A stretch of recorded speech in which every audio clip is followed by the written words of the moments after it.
old Worthington never met an Yvonne. The nicer I am to her, the ruder she is to me, and my work never gets done. It's early days. A support group needs time to form. I don't have time. I have an HOD breathing down my neck. Hi, Isaac. Hey, ladies. Your car's up first, top priority. Have you met my new hardcore supporters? You're unbelievable. You can be too. Have another go at Yvonne. Wear her down. I thought Hunter and I were mates, like the real deal, but he truly believes I was groping that witch. As if I'd ever do that to any girl, any time. What does he think I am? Well, she must have been very convincing and very determined to make you look bad. What is it that she's got against you?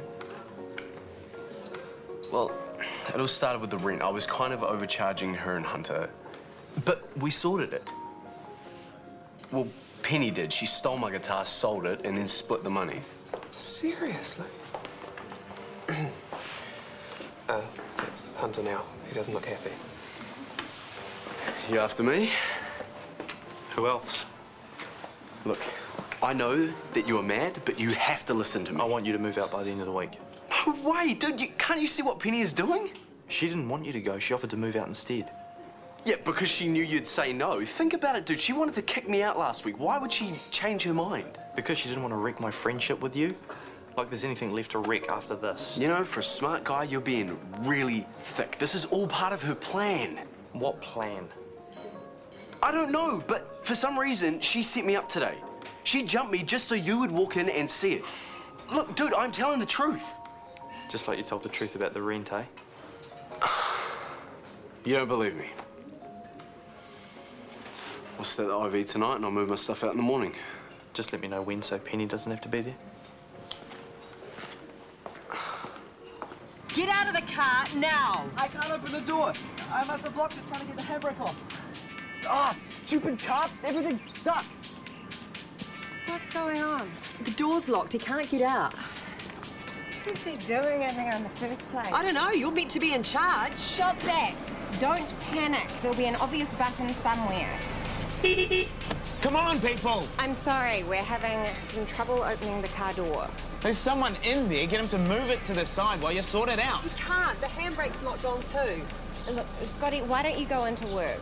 I'll park your car just as soon as we've washed it. Hey, what is that kid doing in my car? Kid. He's Wendy's son. He's about 12. 15, thank you very much. Evan won't be driving your car. He's not driving any cars. This is a shambles, Nicole. Sort it out. And don't even think about washing my car.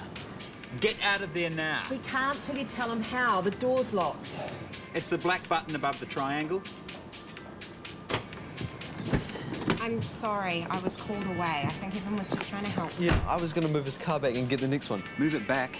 You shouldn't have even been in it. And it's still soapy. This needs to be rinsed off before it dries and damages the paintwork. Do you know anything? I want this clean, dried and parked by you, not him. Be back in half an hour. Sorry. Well, don't you apologise. You're meant to be helping, not running the show. You can't leave a 15-year-old in charge of cars like this. It's ridiculous. I know. It won't happen again. I'm just glad I came out when I did. Who knows what might have happened.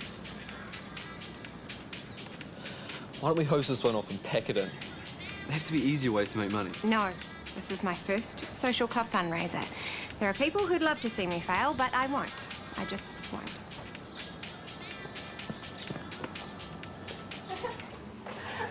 Snogging in the supply cupboard. I can't believe people really do that. Wish we had a camera. Oh, damn it, I did. I had my phone. Oh. Next time. You're obviously feeling better. I'll catch you in a minute. I'm not going to let Brody bring me down. Why should I? Good point. I spoke with him before. He's not going to be home tonight. He's moving out first thing. Great. I was so dreading another night with him in that place. Well, the main thing is that he's safe. Though Brody was here before, are you sure you don't want to take your break somewhere else? No, I'll be fine. I'm with a friend. It's my new policy. But thanks for worrying about me. I don't know what I would do without you. Well, you won't have to find out. See ya.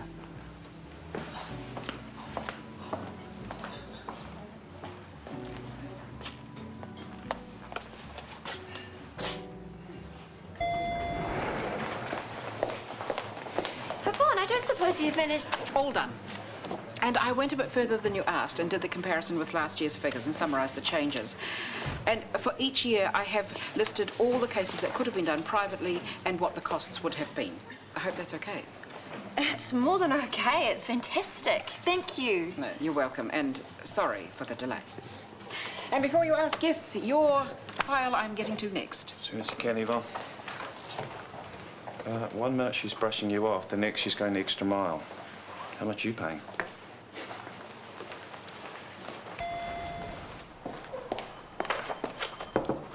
Brooke, how can I help? The data you requested from the medical ward. It's all there, including case-by-case costings. Oh, I didn't expect this from you. It's meant to be part of the HOD's report. He asked me to do it, which I don't mind. I'm pleased that he has that kind of confidence in me. Well, I'll mind if it takes you away from your regular duties. It doesn't, and I won't be letting it. But while I'm here, I want to let you know that I am keen to take on more responsibility.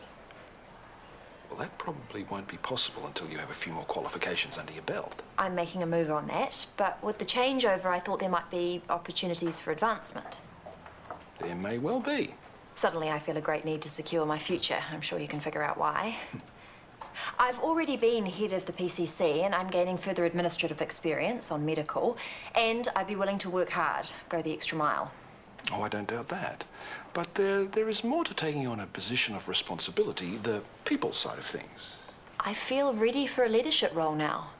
Maybe it's facing my mortality, I don't know, but my attitude to the people around me has changed. I've got more time for them, if that makes sense.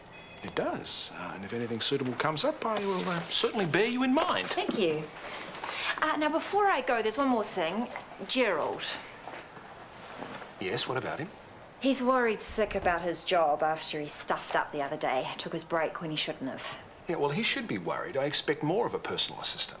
The thing is, it was my fault. I was giving him a hard time that morning about not standing up for himself, and that's what made him do it. He is truly dedicated to you and the job. Honestly, you wouldn't find a better person. Again, I'll bear what you've said in mind. Well, I hope you do.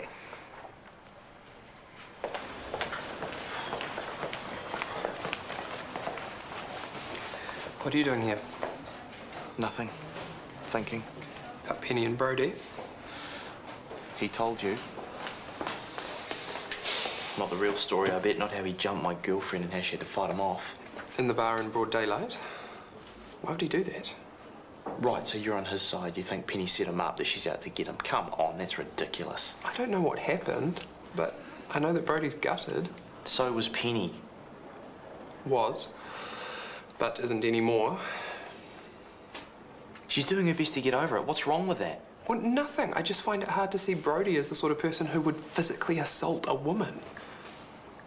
But then you know him better than I do. Well, I know what I saw. Yeah, and I saw Penny looking pretty pleased with herself before. Just after you left the cafe, she looked like the cat who'd got the cream. It's just an observation.